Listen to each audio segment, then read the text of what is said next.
It's not for me. That is what I have heard a lot of people say about Bright Lights, the next set for Flesh and Blood. They've said it's not for me, it doesn't fit me, I don't play Mechanologist, so why would I buy it? I'm not going to buy it, I'm going to skip it. I've also heard conversations of people saying this set might fail. So is Bright Lights for you? Is it for me? Is it gonna fail? So when it comes to TCGs, there's two general types of players.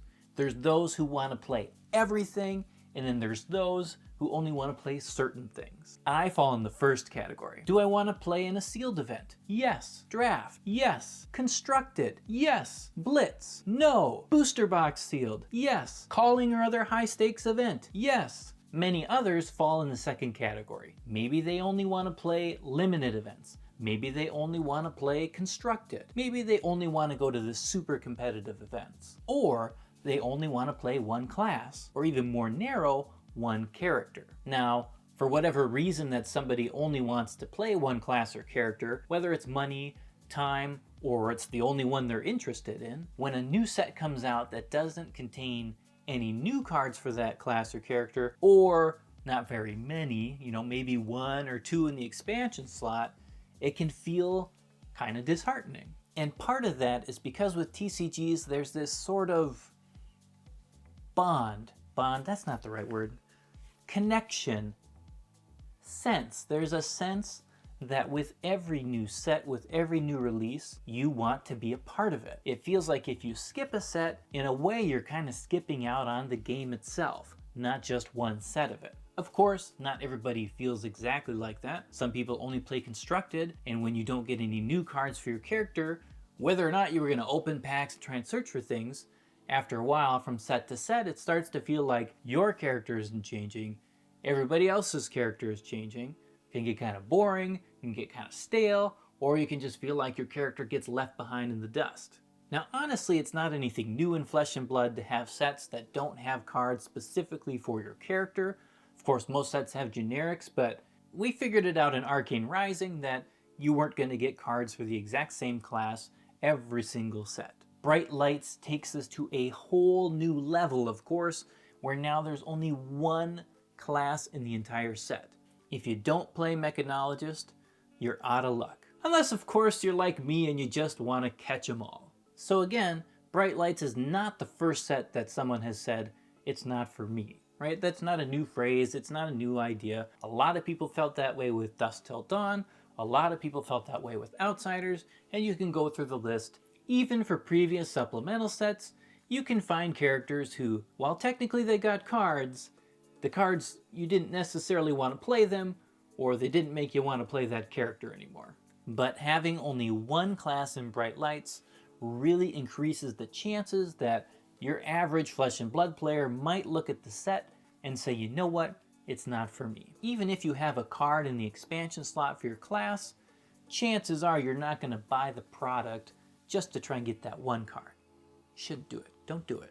If you've watched Master Set Madness, you know why you don't go hunting for one single card. If you don't know that yet, I don't know what to do. This is where you get to that idea where some people are concerned that Bright Lights might actually fail as a set, meaning it's not going to sell well enough because there's going to be too many people who say, it's not for me. But what even is failure for Bright Lights? What would that look like? For me, the only way I would label it as a total failure, as a failing, is if somehow Bright Lights sold so poorly that it had ended the game or totally devastating impact on the Flesh and Blood ecosystem. And I just don't think it's going to be that bad. For one reason, LSS has done some amazing collaborations and marketing with their new product Round the Table with the Professor. That's going to bring a lot of new people into Flesh and Blood, and it's timed right with Bright Lights. The Professor is a Mechanologist. What do you get in the next set? Mechanologist. The new set has a shuffle up and play mechanic, which is just the perfect and easiest way for somebody to actually play Flesh and Blood. You don't have to fiddle around with trying to build a deck or get the right things. You just mix the cards together and play. Honestly, it was pretty awesome just kind of watching from a marketing perspective what they did, and it's like, I see what you're doing, LSS. I see what you're doing. You got a plan. I like it. So even if there's a bunch of current Flesh and Blood players who kind of step back and say, you know what, I'm not going to get as much bright lights as I would normally get for a set, or any, I think it's going to be okay based on all of the new people who are going to be coming in.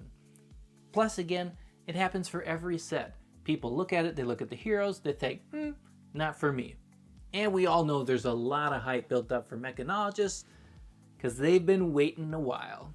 Plus, they're trying something brand new. They are pushing the limits by creating this set with only one class in it, where you can take 3 cards again, shuffle up and play and make a deck. That is not something you see in the TCG world. I mean, yeah, you could do that with 3 magic packs, but it's not fun. Sorry, that's my perspective. I know some other people, they like doing pack wars and things, but sometimes I like chaos. I don't like that kind of chaos. So if anything else, I just appreciate how much LSS is pushing, trying new products and trying new things. Even if Bright Lights doesn't have the impact that LSS hope it does, they took a shot, they took a chance, I don't think that's failing.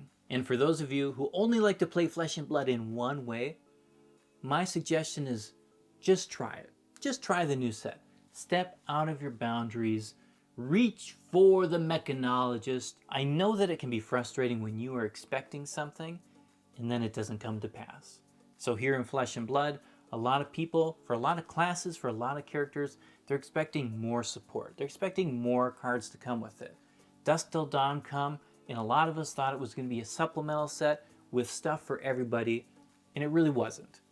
Now we have another set right after it with only cards for one class.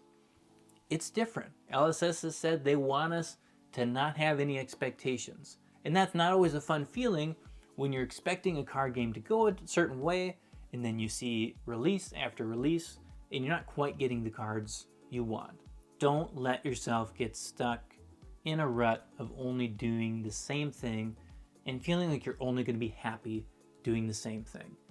Because the game's going to change. It's going to continue to change over the years.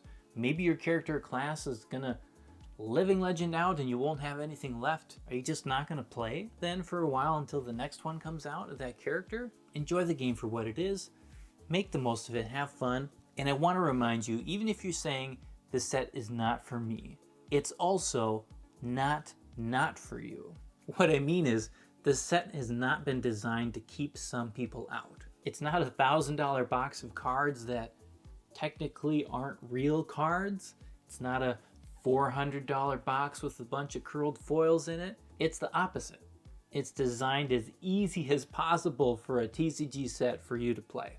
For those of you who are mech fans, who don't need any convincing that Bright Lights is the set for you, I've got box breaks and box battles available on my website, mastersetmadness.com, for pre-order. For every box ordered for a box break or for a box battle for Flesh and Blood Bright Lights, you get 1 entry into a drawing for a Good Deeds Don't Go Unnoticed promo. Pretty nice promo right now. So if you order a case, you get 4 entries for the promo. If you like conversations about Flesh and Blood like this, don't forget to punch that subscribe button. Hit the like button too, so that I can tell that this video was actually meaningful to you, that you enjoyed it, so I know that I should make more. Thanks to everyone who supports me on Patreon.